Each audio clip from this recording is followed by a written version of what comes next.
si recordáis bien, era que era un hombre que sabía motivar a la gente. Sabía motivar a la gente, y vimos algunos ejemplos de personas a través de la historia que también en momentos muy puntuales motivaron a las personas. Vimos a Winston Churchill, vimos a Adolfo Suárez y vimos también a Martin Luther King. ¿Y cómo motivó Nehemías a la gente? Pues Nehemías les motivó contándoles la verdad, la situación realmente que estaba viviendo la ciudad de Jerusalén. También les motivó hablando en plural. Él se involucró, se metió también con ellos y en la solución, y se identificó con ellos, se identificó plenamente con ellos. Esto fue lo que vimos la última vez que comentamos el libro de Nehemías.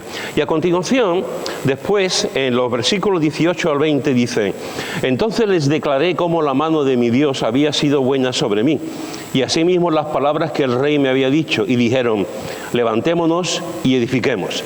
Así esforzaron sus manos para bien.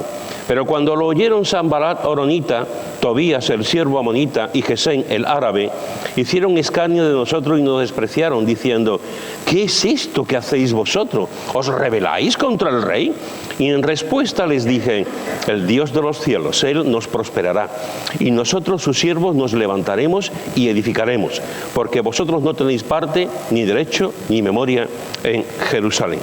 Es interesante porque después de lo que vimos la semana pasada acerca de esta motivación que él les da a los judíos que se encontraban allí, a continuación lo que hace Nehemías es que da testimonio de la obra de Dios. Da testimonio de la obra de Dios. En primer lugar, da testimonio de la obra de Dios en su vida, de manera personal. Dice en el versículo 18, en la primera parte: entonces les declaré cómo la mano de mi Dios había sido buena sobre mí. Entonces les declaré cómo la mano de mi Dios había sido buena sobre mí. Es la segunda vez, desde que Nehemías está escribiendo sus memorias, es la segunda vez que él dice que la mano de Dios había estado sobre él. La primera vez lo dice en el capítulo 2, en el versículo 8, en la última parte del versículo, que dice: según la benéfica mano de mi Dios sobre mí. Después sigue comentando, sigue escribiendo su libro, y ahora es la segunda vez que él usa esta expresión. La va a repetir más veces, a lo largo del libro va a repetir más veces cómo la benéfica mano, la buena mano de Dios está sobre él. Y él da testimonio de esto a la gente que está allí escuchándole, a los habitantes de Jerusalén. Le está diciendo: estamos aquí, vamos a intentar solucionar, cuento con vosotros, pero os voy a contar una cosa, os voy a contar mi testimonio. Y el testimonio que yo tengo para deciros es que la mano de Dios siempre ha sido buena sobre mí. La mano de Dios es buena sobre mí. La Biblia, hermanos y hermanas, nos dice cosas muy importantes acerca de la preciosa mano de Dios. Por ejemplo, en Lucas 24, versículo 50, nos dice que Jesús los sacó fuera hasta Betania a los discípulos, y alzando sus manos los bendijo. Y alzando sus manos los bendijo. Así que fijaros que una de las cosas que encontramos en la Biblia es que Dios bendice. El mismo Jesús nos dice que estaba bendiciendo a sus discípulos. Lo sacó, ya Jesús había resucitado, iba a ascender al cielo, a la presencia de su Padre, iba a volver a la gloria pristina que tenía de siempre, y él alza las manos y bendice a los discípulos. Las manos de Dios, hermanos y hermanas, nos bendicen mucho, más de lo que pensamos, y todos los días el Señor en realidad nos está bendiciendo. No sé si somos muy conscientes de eso, pero el Señor cada día, solamente con la vida en sí misma, solamente con la vida, el Señor nos está bendiciendo. Una de las cosas que a mí me sorprende de la Biblia es cómo en los tiempos de Jesús la gente, los padres, llevaban a Jesús, a sus hijos, para que fuesen bendecidos por el propio Jesús. Los discípulos no querían que los niños llegasen a Jesús. Los niños en aquella época no eran nadie. Los niños en aquella época no contaban para nada, igual que las mujeres.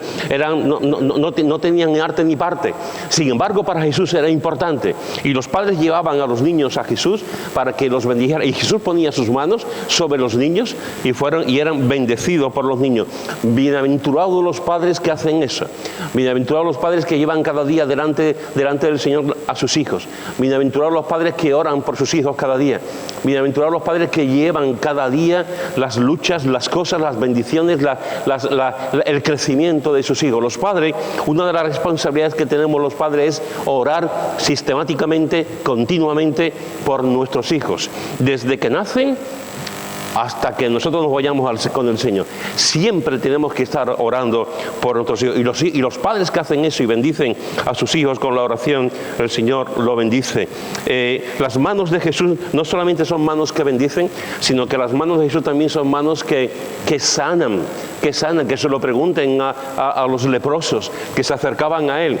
Y nadie tocaba a los leprosos. Y Jesús tocaba a los leprosos. No solamente los tocaba físicamente, que estaba prohibido por la ley, no solamente tocaba a los leprosos, sino que oraba por los leprosos y sanaba también a los leprosos. Y eran las manos de Jesús, las manos de un carpintero, las manos de un Dios vivo, las manos de un hombre perfecto que tocaba la vida de los leprosos y sanaba a los leprosos, y además le daba ese calor humano también al tocarlo, porque nadie tocaba a los leprosos, nadie se acercaba a los leprosos, nadie abrazaba a los leprosos, pero Jesús lo hacía.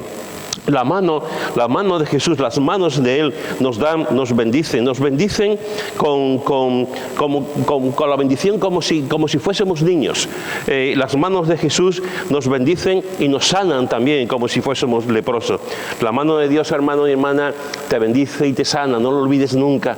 La mano de Dios te bendice y te sana siempre. La Biblia también nos dice en Juan 10:28, que dice: yo les doy vida eterna y no perecerán jamás, ni nadie las arrebatará de mi mano.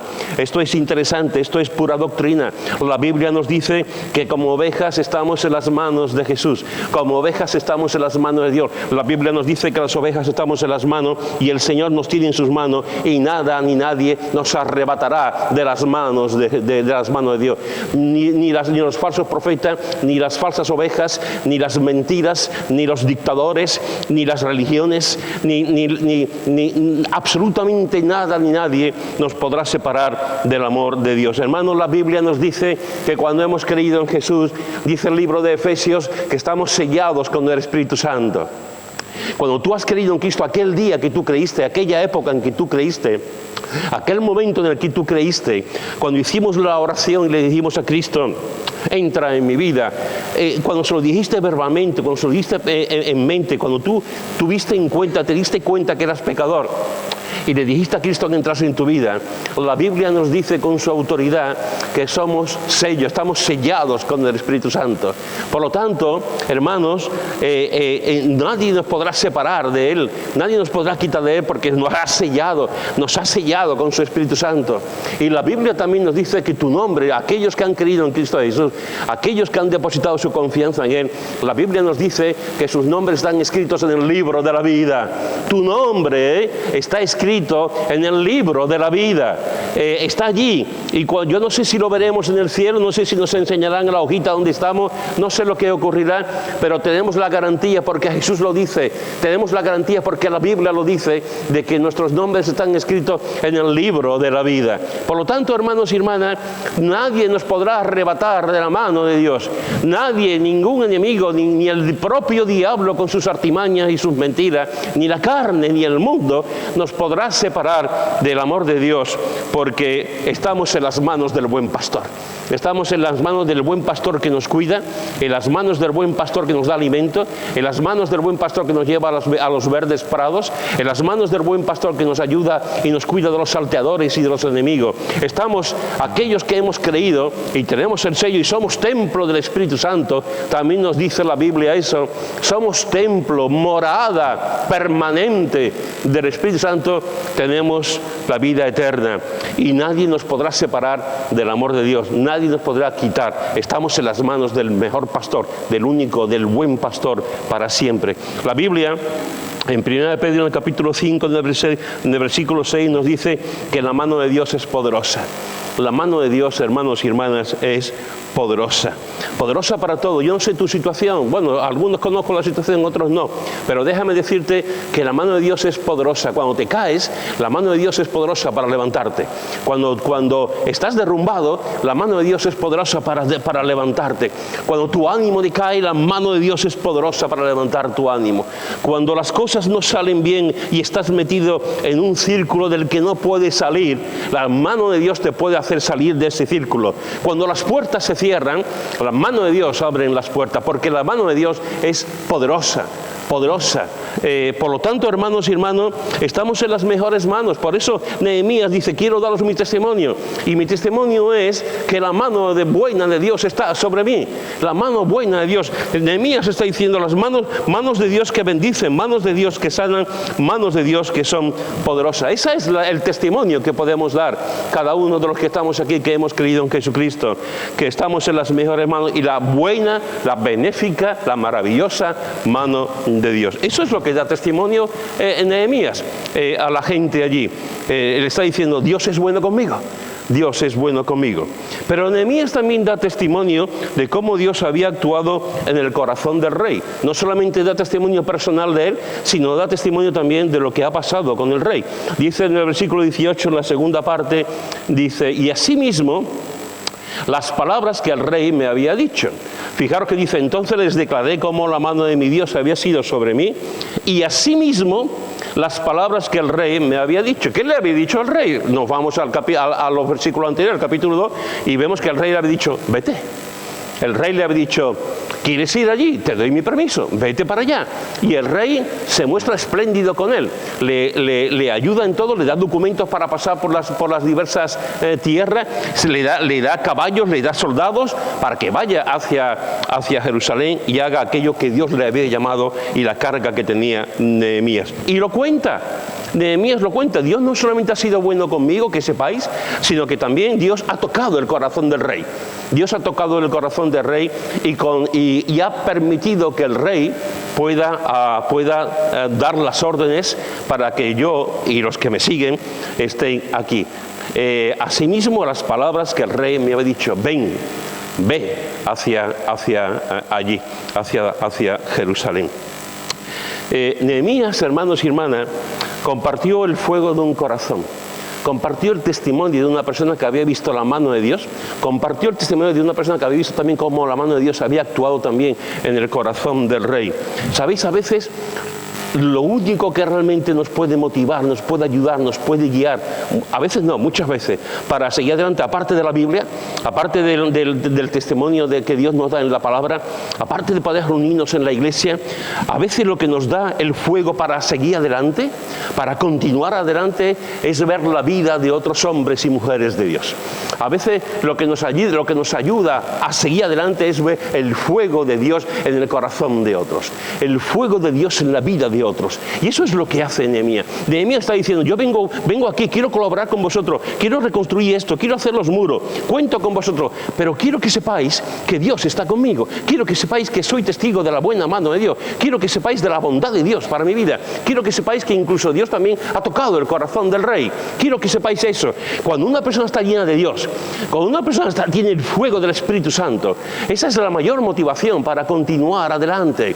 Cuando tú ves a creyentes carnales, a creyentes fríos, a creyentes apáticos, a iglesias frías, a iglesias apáticas, no te dan ganas de continuar adelante, no te dan ganas de seguir adelante. Al revés, a veces lo que nos da las ganas es de irnos y no queremos estar ahí. Pero cuando tú ves a una iglesia llena del poder de Dios, cuando tú ves a creyentes que están trabajando y sirviendo al Señor, cuando tú ves a personas que se prenden fuego espiritual delante del Señor, eso te da un ánimo, una fortaleza, un deseo de decir, yo quiero ser como esa persona, yo quiero ser como esa persona, yo quiero tener esa persona, ese amor que esa persona tiene también al Señor.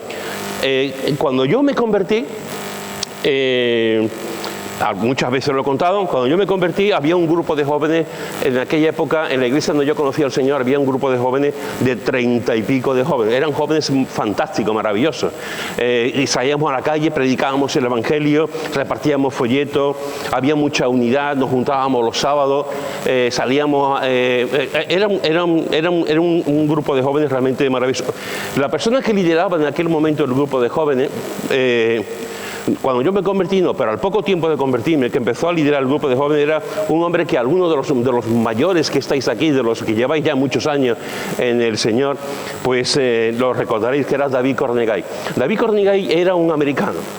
Era un americano delgadito, con barba rubia, era rubio, muy afilada la cara, muy delgadito, con una risa contagiosa. Era una persona que te decía, Pedro, ¿puedes poner la silla? Se empezaba a reír. Pedro, tenía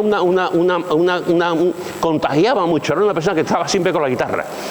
Estaba siempre con la guitarra. Tú lo veías siempre con la guitarra. En vez de decir era un hombre pegado a su nariz, como el clásico, era un hombre pegado a su guitarra. Estaba siempre con la guitarra. Tú veías las reuniones y él estaba con la guitarra, tocando, cantando. Yo veía en él a un hombre de Dios. Yo veía a un hombre, veía a un joven, él había venido de Estados Unidos a estudiar aquí a Sevilla. Es curioso las cosas de Dios. Él había venido totalmente frío. Se había apartado de los caminos de Dios en Estados Unidos. Fijaros cómo es la cosa, cómo Dios también habla a través de las circunstancias. Había venido aquí a estudiar, estando apartado, y por alguna razón viene a Sevilla y al cabo de un tiempo empieza a ir a la congregación que después tanto Charillo como yo fuimos. Y yo allí lo conocí. El Señor cambió su vida por completo, lo cambió. De una persona que se había apartado de los caminos del Señor, le dio un fuego tremendo en su vida. Y él estaba allí en la reunión de jóvenes, salíamos a predicar, cantaba sevillana, hacía sevillana, un americano haciendo letras de sevillana y tocando sevillana. Era un hombre de Dios, un hombre de Dios. A mí me ayudó un montón. A mí me ayudó un montón a ver una persona que estaba cerca del Señor. A mí me ayudó, me estimuló, me animó. Yo era un joven que acababa de conocer al Señor y decía, yo quiero ser como Él, yo quiero ser como Él, yo quiero tener esa pasión, ese fuego, esa forma tan dulce que Él tiene, esa manera de conducirse, esa relación que Él tiene con el Señor. Fue una motivación para mí. Después vi a otros jóvenes que yo decía, yo no quiero ser como ese. Pero cuando tú ves esas motivaciones, cuando tú ves a jóvenes que tienen el fuego de Dios, cuando tú ves a jóvenes que están entregados, cuando tú ves a jóvenes que están sirviendo al Señor como lo estaba haciendo Él, y se estaba dando lo mejor que tenía, lo mejor que tenía tanto en su vida espiritual, en su vida física, lo estaba dando para el Señor. Él estaba dando un testimonio andante de la obra de Dios en su vida. Un testimonio todos los días de la obra de Dios en su vida. Por eso digo, hermanos, que a veces lo mayor que podemos hacer, lo mejor que podemos hacer es fijarnos en los que tienen fuego, fijarnos en los que tienen testimonio, fijarnos en aquellos que están experimentados en los caminos del Señor, fijarnos en aquellos que no solamente hablan, sino que hacen, fijarnos en aquellos que tú ves la buena mano de Dios sobre sus vidas, la buena mano de Dios sobre sus vidas, e imitarlo, como decía Pablo, imitarme a mí porque yo imito a Cristo, imitar a esas personas que están viviendo para el Señor. A mí David Cornegay fue un hombre que Dios envió para mi propia vida. Ayudó a muchos jóvenes, ayudó después, fue pastor en Morón, ayudó en el crecimiento, en la campaña evangelística en Coria. Dios lo usó de muchas maneras, pero era un hombre que amaba profundamente al Señor, siempre con una sonrisa. Siempre con una sonrisa, que amaba profundamente al Señor. Tenemos que estar agradecidos por aquellos hombres y mujeres que el Señor pone en nuestro camino y que dan testimonio de la buena mano de Dios sobre ellos. Y estarles agradecidos por su vida, por su conducta, por su testimonio. Fijaros que Nehemías no solamente da testimonio de la buena mano de Dios sobre él, no solamente da testimonio de la obra de Dios también en el rey, sino que también vemos que a través de ese testimonio la gente respondió para trabajar. Dice en el versículo 18, la tercera parte dice, y dijeron, levantémonos y edifiquemos. Así esforzaron sus manos para bien. Levantémonos, edifiquemos, y así esforzaron sus manos para bien. Nehemías les cuenta su testimonio, la buena mano de Dios. Nehemías le dice cómo ha ido las cosas con el rey, cómo Dios ha abierto el corazón del rey. Y ahora la gente, al escuchar esto, al escuchar todas las palabras que vimos también la semana anterior, dice, levantémonos, dice la gente, y edifiquemos. Tú has dicho que la mano de Dios está contigo. Tú has dicho cómo Dios ha actuado con el rey. Tú has dicho que vienes aquí a construir la ciudad, a levantar los muros y que cuenta con nuestra ayuda. ¡Vamos! vamos a levantarnos, vamos a edificar, vamos a esforzarnos para que la obra de Dios continúe y la obra de Dios lo haga. Es interesante, yo no voy a entrar ahora en el tema de la edificación porque entraré un poquito más adelante, pero es interesante que dice aquí que se esforzaron, levantémonos y edifiquemos, así esforzaron sus manos para bien. Se esforzaron en la obra de Dios. Mirad lo que dice en Josué, capítulo 1, versículos 6 al 9. Josué, capítulo 1, versículo 6 al 9.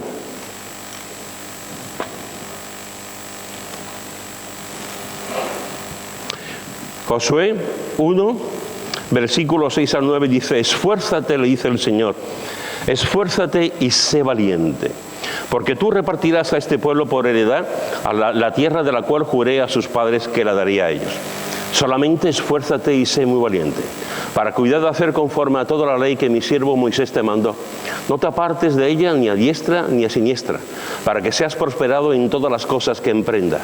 Nunca se apartará de tu boca este libro de la ley, sino que de día y de noche meditarás en él, para que guardes y hagas conforme a todo lo que en él está escrito, porque entonces hará prosperar tu camino y todo te saldrá bien. Mira que te mando que te esfuerces y seas valiente. No temas ni desmayes, porque Jehová tu Dios estará contigo en donde quiera que vayas. Porque Jehová tu Dios estará contigo donde quiera que vayas. Es interesante, hermano, que en 3 ocasiones, versículo 6, versículo 7, versículo 9, en 3 ocasiones el Señor le dice a Josué: esfuérzate, esfuérzate. Y no solamente le dice esfuérzate, le dice esfuérzate y sé valiente. La tarea que tenía Josué era gigantesca. Si la tarea de Moisés era gigantesca, si la tarea de Moisés fue un trabajo enorme, estar 40 años llevando a un pueblo que se las traía hasta la tierra, hasta la tierra prometida, la tarea que tuvo que tener Josué fue una tarea también gigantesca. Tenía que, toda esa tierra que habían conquistado, tenían que dársela a las diversas tribus. 12 tribus, tenían que dársela cada uno de una manera. Unos tenían 20.000, otros eran 40.000, otros eran 5.000, y a cada uno tenía que darle parte de la tierra que estaban conquistando. Una tarea realmente gigantesca, importante para el futuro de Israel. Y el Señor le dice: yo sé que el trabajo es mucho, Josué, soy consciente de eso. Soy consciente que te estoy mandando a una labor gigantesca, vas a tener mucho trabajo, va a haber gente que no va a estar de acuerdo con la repartición que vas a dar. Por eso te digo a ti, Josué, te lo estoy diciendo 3 veces, esfuérzate, esfuérzate, esfuérzate y toma las decisiones correctas, toma las decisiones valientes. Esfuérzate y sé valiente. 3 veces se lo dice. 3 veces se lo dice. Porque lo que tenía por delante Josué realmente era tremendo. Y el Señor le dice: esfuérzate y sé valiente. Esfuérzate, esfuérzate, esfuérzate y sé valiente. Mira lo que dice en Primera de Crónicas, capítulo 28, versículo 20. Primera de Crónicas, capítulo 28, versículo 20.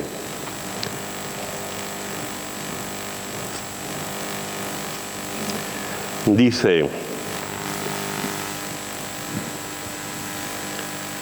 aquí está dándole el último discurso, digamos, su deseo a David, a su hijo Saúl. David está hablando a su hijo, está diciendo a su hijo lo que él quiere para su hijo.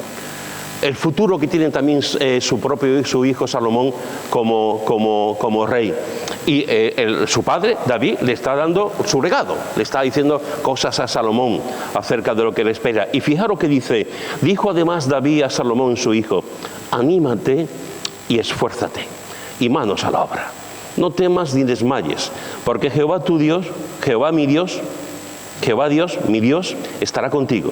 Él no te dejará ni te desamparará hasta que acabes toda la obra para el servicio de la casa de Jehová. Salomón, sé lo que te queda. Salomón, yo he sido rey. Salomón, yo sé que te van a venir de todas maneras. Salomón, yo sé lo que es gobernar a un pueblo. Salomón, yo sé lo que son las luces y las sombras de un gobierno. Salomón, yo estoy orando por ti. Salomón, yo te pongo delante de Dios. Salomón, yo te animo. Yo te animo y lo que te digo, hijo mío, es esfuérzate. Vas a ser rey. Vas a ser rey. Y ser rey significa esforzarse. Ser rey significa trabajar. Ser rey significa moverse. Ser rey significa mejorar a tu pueblo, estar con tu pueblo, ayudar a tu pueblo. Ser rey significa hacer lo que yo te mando para el bien de tu pueblo. Esfuérzate y manos a la obra. Y Salomón, querido hijo mío, no temas ni desmayes, porque voy a estar con lo mismo que Dios estuvo conmigo, está conmigo, Dios también va a estar contigo. Dios también va a estar contigo. Dios no te dejará, Dios no te desamparará hasta, querido Salomón, hasta que acabes la obra para el servicio de la casa de Jehová. Y otra vez encontramos lo mismo. Otra vez encontramos lo mismo. Otra vez el Señor le dice a los que van a trabajar, en este caso a David, a Salomón le está diciendo, esfuérzate. Y no le está diciendo a alguien que ha estado sentado en una hamaca en una playa viendo el sol. No lo está diciendo a alguien que nunca ha hecho nada. Lo está diciendo un rey que ha hecho mucho, con sus contradicciones, con sus luces y sombras. Pero un rey que ha hecho mucho le está diciendo, tú, igual que yo, esfuérzate.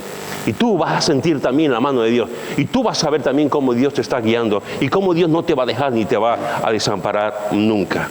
En el Salmo 31, versículo 24, la Biblia nos dice, esforzaos todos vosotros los que esperáis en Jehová y tome aliento vuestro corazón. Me encanta. Salmo 31, versículo 24. Esforzaos todos vosotros los que esperáis en Jehová y tome aliento vuestro corazón. Esforzaos. La semana pasada, el domingo pasado, o el domingo anterior, se hizo la maratón de Sevilla, que Chad y yo llegamos tarde, la maratón de Sevilla. La maratón de Sevilla se apuntaron miles de personas para... Sevilla es una ciudad muy llana, es el maratón más llano que hay. Miles de personas corriendo por las calles, 42 kilómetros, corriendo por allí. Y se apuntó mi yerno, Demis. Se le faltará un tornillo o algo, pero se apuntó. Se apuntó para hacer la maratón. Lleva ya corriendo, el hombre sale todos los días a correr. Todos los días sale a correr. Hizo la medio maratón antes y ahora el primer hombre que llegó a la meta hizo su recorrido en 2 horas y creo que fueron 3 o 4 minutos o 7 minutos. El primero que llegó a la meta. Demi llegó 2 horas y pico después, o casi 3.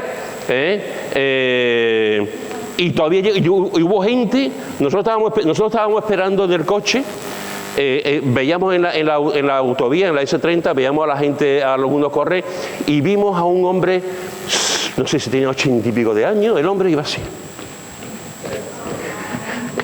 Así. Y todavía le quedaba... Yo no sé si terminó el hombre, pero es que después vimos a otro. Este pasó, este hombre iba muy lento. Pero es que el otro iba a cámara lenta, también con 80 y pico de años, Y yo veía a los dos y decía, madre mía, no estaban muy seguros si iban a llegar a la meta o no, pero se lo proponían. Y la ambulancia iba detrás. La ambulancia iba detrás, porque además eran los últimos, estaban ahí, y yo estaba contemplando allí con Chad y estaba pensando, ¿qué ejemplo? ¿Quién ha mandado a estos hombres que se pongan a correr? Estos hombres para correr así tienen que correr todos los días, 80 y pico de años, todos los días. Si Demi llegó 2 horas y media, yo no sé cuántas horas llegó estos dos hombres, si es que llegaron, ¿no? Esfuérzate. A lo mejor lo cogió la ambulancia y lo metieron, no sé.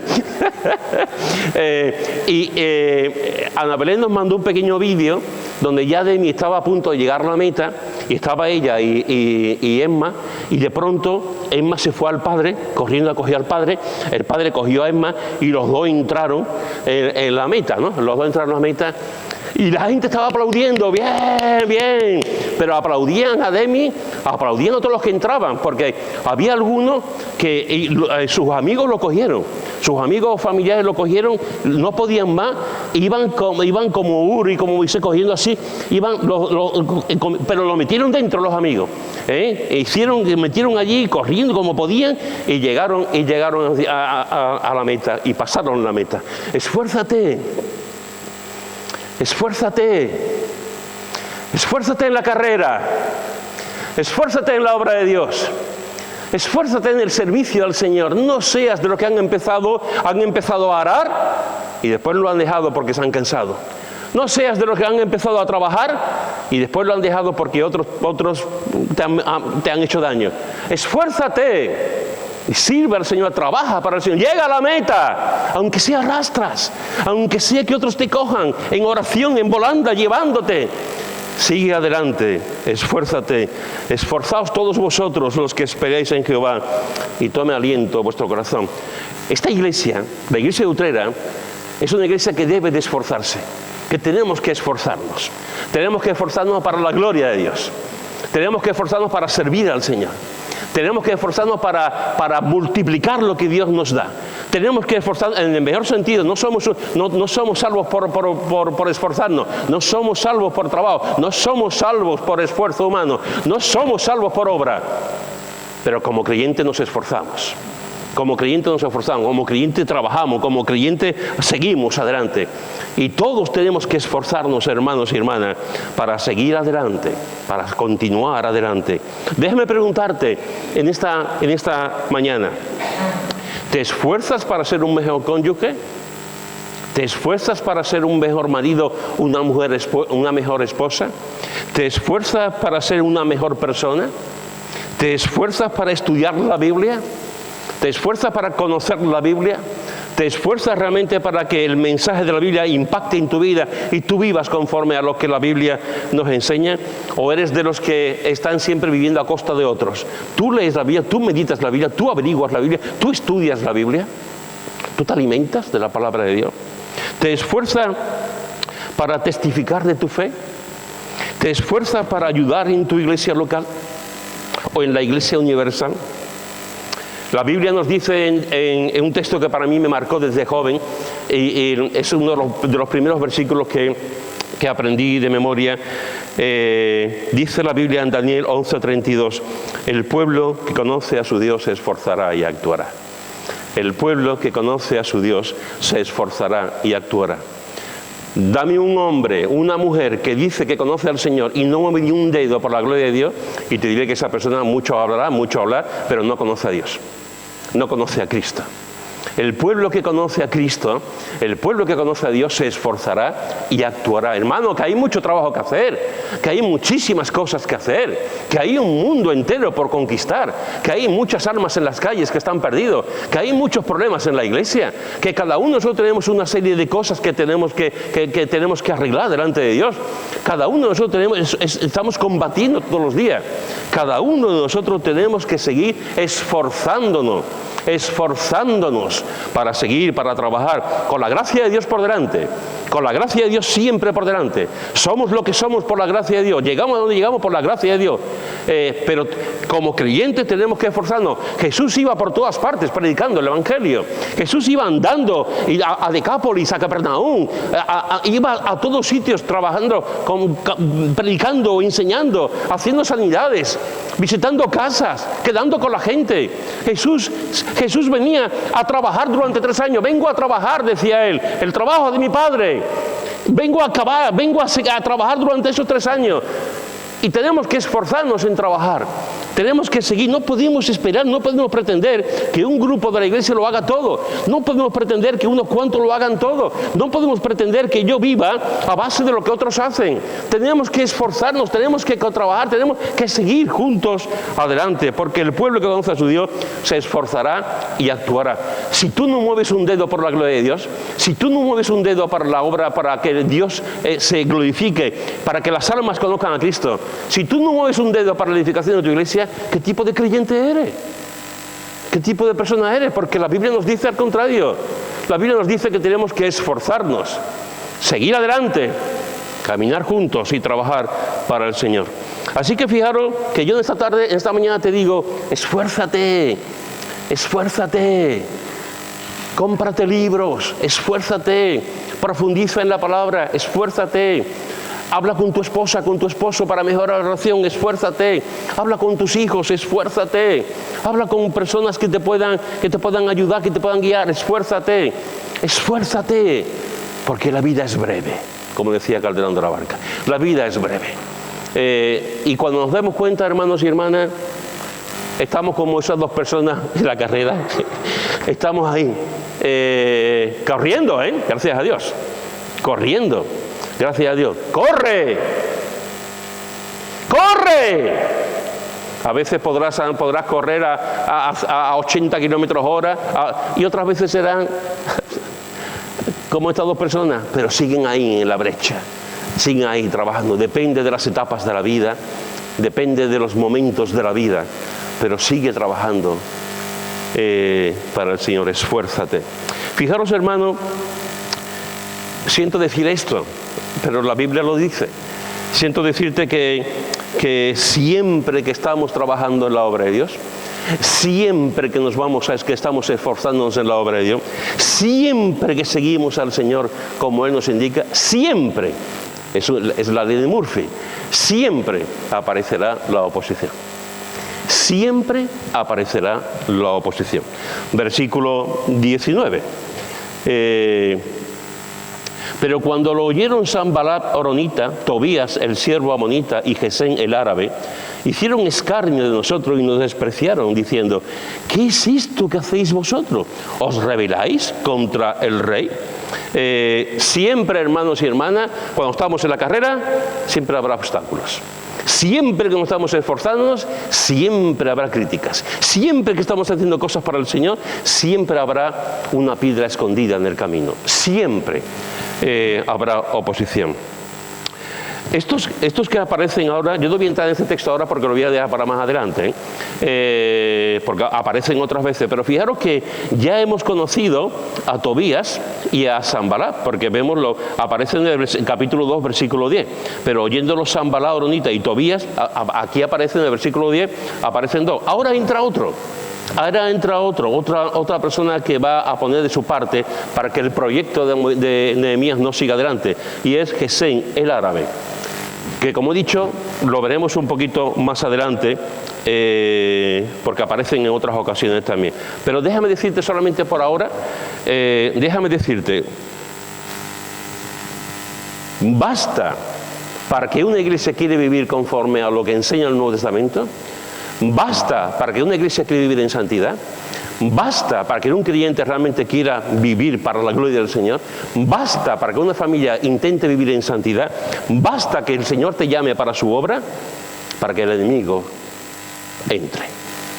Para que el enemigo entre. Y el enemigo entrará por cualquier parte. No estoy pensando solamente en el diablo, No estoy pensando solamente en el diablo, no estoy pensando solamente en el mundo, ni estoy pensando solamente en la carne. Hay muchos tipos de enemigos. Pero cuando estamos ahí en la carrera, cuando estamos sirviendo al Señor, siempre vendrá alguien con un cubo de agua y nos lo echará. Siempre, siempre. Y seguiremos adelante por la pura gracia de Dios, pero siempre habrá enemigos, siempre habrá personas que intentarán desviarnos, quitarnos, aplastarnos, quitarnos el ánimo, deprimirnos. Y el diablo estará detrás riéndose. Cuidado, porque siempre habrá oposición y siempre habrá enemigos, que lo veremos más adelante también. Pero basta como que daros, yo sé que lo sabéis, todos los que llevamos un poquito de tiempo en el Señor sabemos que hay enemigos, sabemos que hay una confrontación y sabemos que hay personas que no van a edificar, al revés, van a destruir, lo sabemos. Por eso tenemos que responder y tenemos que estar dispuestos a eso. ¿Cuál fue la respuesta de Nehemías ante estos enemigos?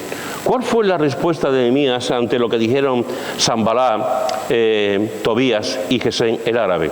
Dice el versículo 20: y en respuesta les dije: el Dios de los cielos, Él nos prosperará, y nosotros sus siervos nos levantaremos y edificaremos, porque vosotros no tenéis parte, ni derecho, ni memoria en Jerusalén.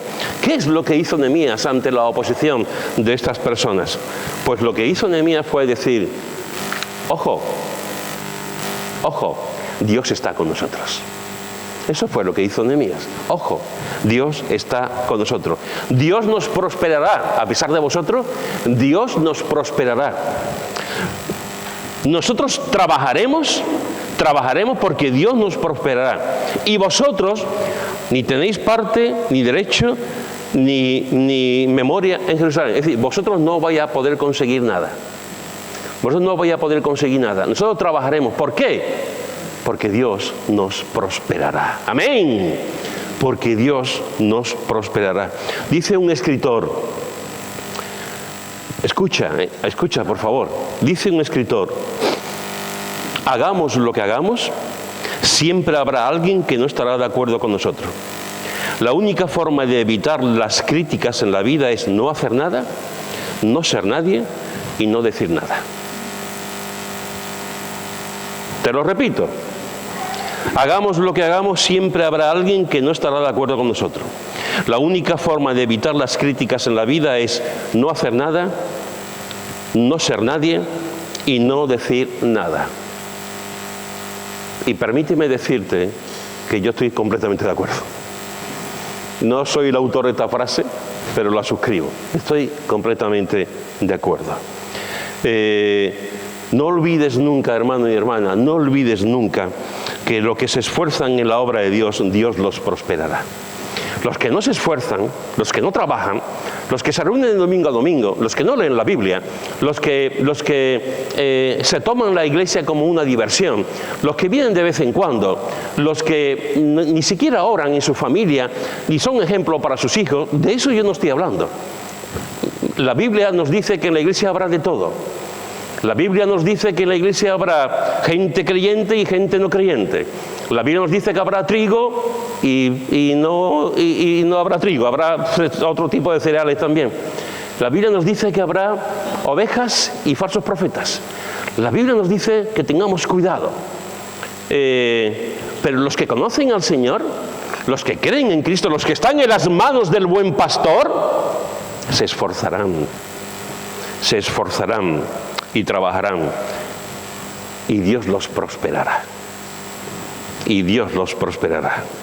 La Biblia dice en Esdras capítulo 5, versículo 8, la obra se hace deprisa y prospera en sus manos. La Biblia dice en el Salmo 122, versículo 6, sean prosperados los que te aman. La Biblia dice en Proverbios 11, 25, el alma generosa será prosperada. La Biblia dice en Proverbios 13, 4, el alma de los diligentes será prosperada. La Biblia dice en 3 de Juan, versículo 2, amado, yo deseo que tú seas prosperado en todas las cosas y que tengas salud, así como prospera tu alma. Así como prospera tu alma.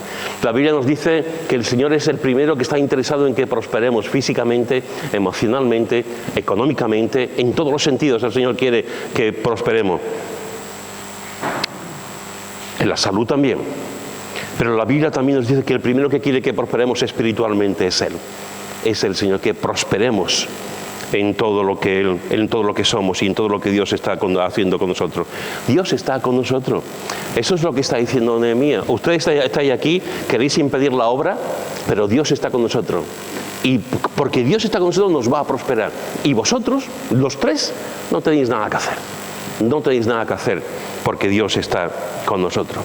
Hay un texto maravilloso, maravilloso, y con esto voy a terminar en Romanos capítulo 8, Romanos capítulo 8, versículo 31 en adelante, que dice así, Romanos capítulo 8, versículo 31 en adelante, dice, fíjate, ¿qué pues diremos a esto? Si Dios es por nosotros, ¿quién contra nosotros? El que no escatimó ni a su propio Hijo, sino que lo entregó por todos nosotros, ¿cómo no nos dará también con Él todas las cosas? ¿Quién acusará a los escogidos de Dios? Dios es el que justifica. ¿Quién es el que condenará? Cristo es el que murió, más aún el que también resucitó, el que además está a la diestra de Dios, el que también intercede por nosotros. ¿Quién nos separará del amor de Cristo? El amor. ¿Quién nos separará del amor de Cristo? ¿Tribulación? ¿O angustia? ¿O persecución? ¿O hambre? ¿O desnudez? ¿O peligro? ¿O espada? Como está escrito, por causa de ti somos muertos todo el tiempo, somos contados como ovejas de matadero. Antes, en todas estas cosas somos más que vencedores. Somos más que vencedores. Somos más que vencedores. No por nosotros, sino por medio de aquel que nos amó. Por lo cual estoy seguro de que ni la muerte, ni la vida, ni ángeles, ni principados, ni potestades, ni lo presente, ni lo porvenir, ni lo alto, ni lo profundo, ni ninguna otra cosa creada nos podrá separar del amor de Dios que es en Cristo Jesús, Señor nuestro. Amén. Amén.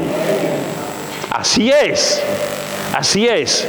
Nada nos podrá separar del amor de Dios. Fijaros, hermano, que nos dice, si Dios es por nosotros, ¿quién contra nosotros? ¿Quién? ¿Zambalá? ¿Gesén? ¿Quién contra nosotros? ¿Quién acusará a los escogidos de Dios? El diablo te acusa, el diablo te acusa. Y Jesús dice, no lo acuse, sus pecados están limpios, ya están completamente limpios, no lo puedes acusar de nada porque están justificados. Mis hijos están justificados por la sangre preciosa de Cristo. ¿Quién es el que condenará? ¿Quién nos separará del amor de Cristo? ¿Quién? ¿Quién nos va a separar de ser buen pastor? Antes, esto es una proclamación de victoria, de poder, de esperanza, de optimismo, de alegría. Antes, en todas estas cosas, somos más que vencedores. No por nosotros, por medio de aquel que nos amó. Y fíjate la seguridad que tiene Pablo. Por lo cual estoy seguro, firmeza, seguro.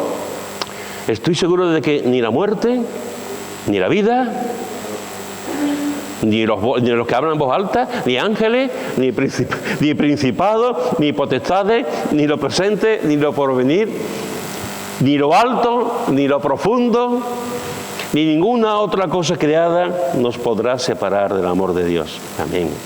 Que es en Cristo Jesús, Señor nuestro. Hermanos, te lo voy a resumir. Dios está con nosotros. Te lo voy a concretar todavía más. Dios está contigo. Dios está con nosotros y Dios está contigo. Hoy hemos visto que Nehemías da testimonio de la obra de Dios en su vida. Hoy hemos visto de cómo la gente respondió a ese testimonio para trabajar y para esforzarse. Hoy hemos visto de cómo en medio del trabajo siempre aparecerán los enemigos. Y hoy hemos visto cómo Nehemías le dice a la gente, Dios está con nosotros. Dios está con nosotros. Eso es lo que hemos visto en esta mañana. La pregunta es, ¿y tú qué te vas a llevar? ¿Tú qué te vas a llevar?